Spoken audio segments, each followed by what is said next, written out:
Bonjour à tous, bienvenue dans le podcast Apprends et parle, animé par Amandine, votre professeure de français.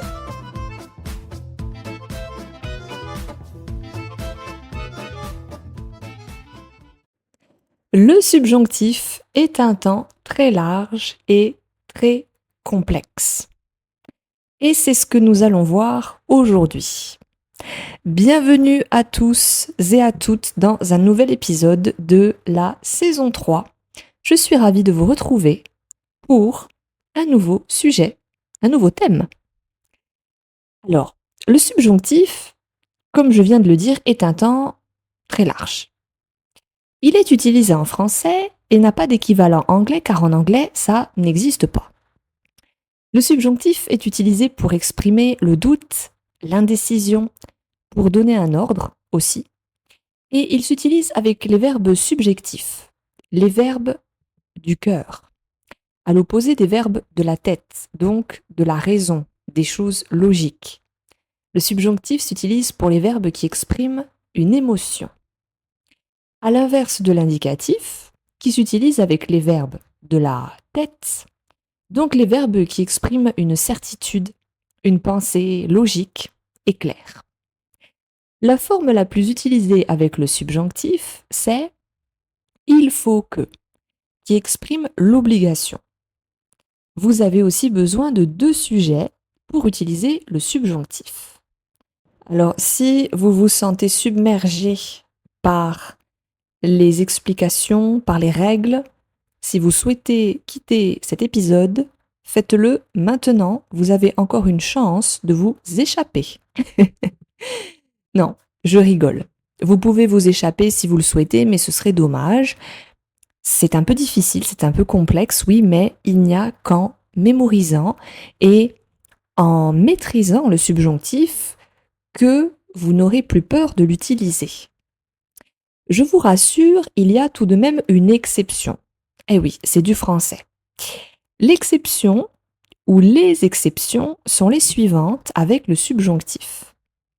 Avec le verbe espérer, même s'il exprime une émotion, on n'utilise pas le subjonctif, mais l'indicatif. Et donc, ça peut être le présent, le passé, le futur, mais pas le subjonctif. Avec le verbe penser, qui est un verbe de la tête, donc la raison, la logique, on utilise l'indicatif. Sauf s'il est à la forme négative. Avec la négation, je ne pense pas que, on continue la phrase avec le subjonctif. Quand on pose une question formelle, en inversant le sujet et le verbe, on utilise aussi le subjonctif.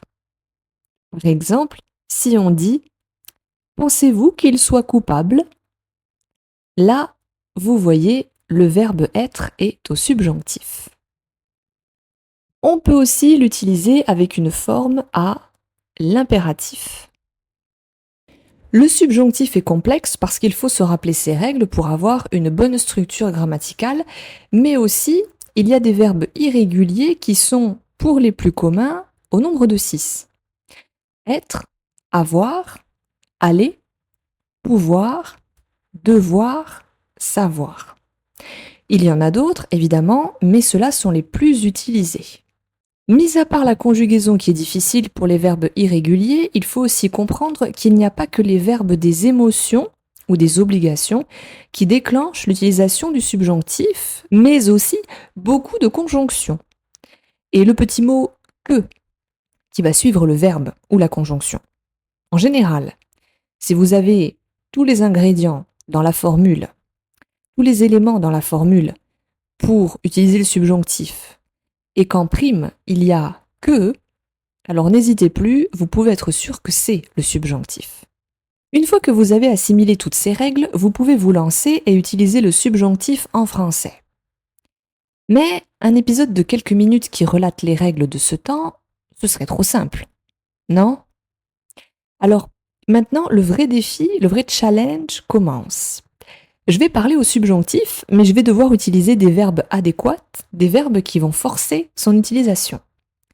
Je sais qu'il faut que je fasse attention à ce que je vais dire ou ce que je vais utiliser, mais vous savez, il faut que vous fassiez des progrès et c'est le meilleur moyen pour vous.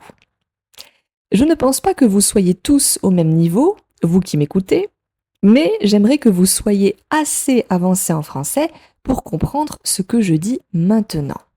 Alors, c'est difficile ou ça va? Pour l'instant, je ne pense pas que j'utilise des phrases trop complexes. Mais si vous avez du mal à reconnaître la forme du verbe au subjonctif, c'est votre signe de commencer à le cibler et à mémoriser les règles. Non? Vous savez, dans la vie, on a beaucoup d'obligations.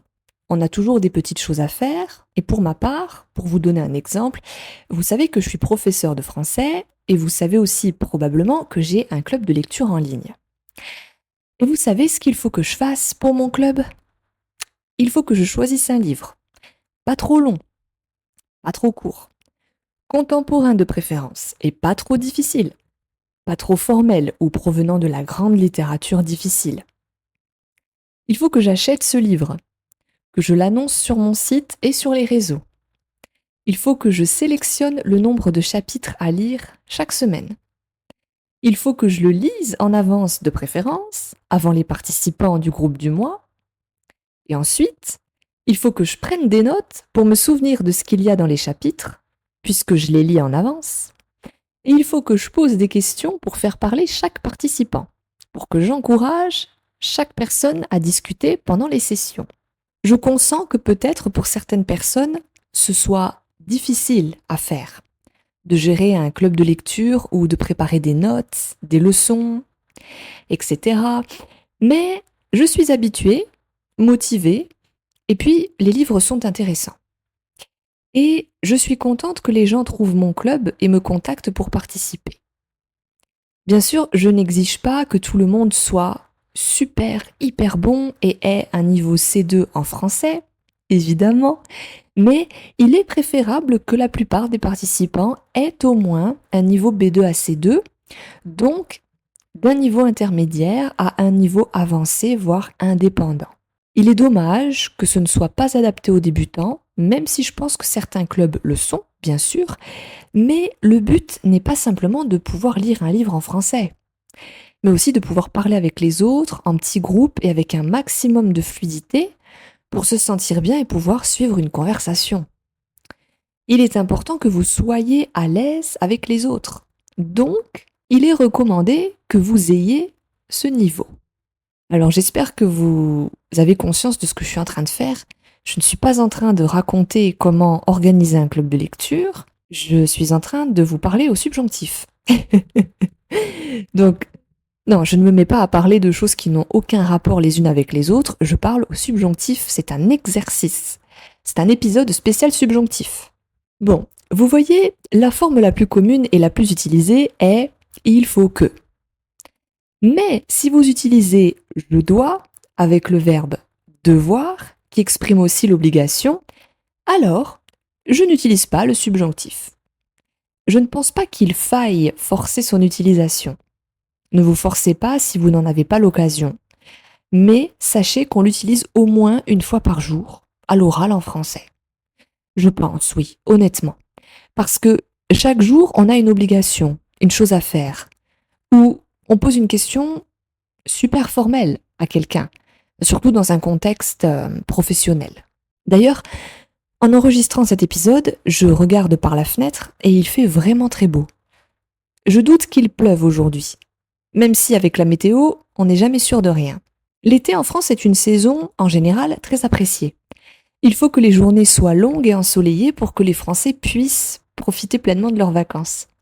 Bien que les températures soient parfois très élevées, beaucoup de personnes aiment aller à la plage, faire des promenades ou découvrir de nouvelles régions. Il est important que chacun prenne le temps de se détendre et qu'il profite des moments passés avec sa famille ou ses amis.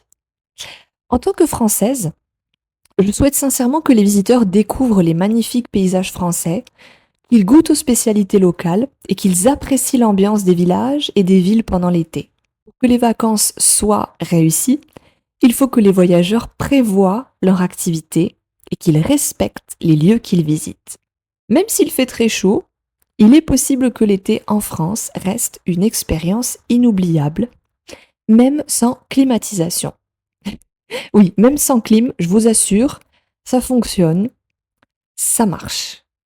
Comme on dirait de façon très slang à l'oral, on dirait ça passe, ça marche, ça passe. Alors, subjonctif ou pas subjonctif?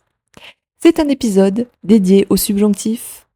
Cette nuit, vous allez rêver en subjonctif. C'est une petite prédiction que je vous fais. Cette nuit, vous rêverez en français au subjonctif. En tout cas, avant de terminer, je voulais vous dire que je suis vraiment ravie que vous soyez de plus en plus nombreux à écouter le podcast et à rejoindre le club de lecture. Sincèrement, merci beaucoup. Ça me fait très plaisir que vous preniez le temps de m'écrire, de me poser des questions, de laisser des commentaires et de partager vos lectures avec moi ou vos pensées. Et vous, le subjonctif, vous l'utilisez beaucoup ou vous l'évitez? Je suppose que vous l'entendez pas mal en français, c'est même sûr. Maintenant, le subjonctif n'a presque plus aucun secret pour vous. Je dis presque parce que clairement, il y a toujours des surprises ou des exceptions en français. Merci à vous tous et à vous toutes d'avoir écouté cet épisode et je vous retrouve la semaine prochaine pour l'épisode 3 de la saison 3. Salut tout le monde, au revoir, bonne semaine. Merci d'avoir écouté ce podcast. N'oubliez pas que vous pouvez me retrouver sur Instagram et YouTube pour plus de contenu sur le français et visiter mon site internet apprendsetparle.com. Vous retrouvez mes leçons en ligne, mes livres, mes articles et plus encore. Un grand merci et à très bientôt à tous sur Apprends et Parle.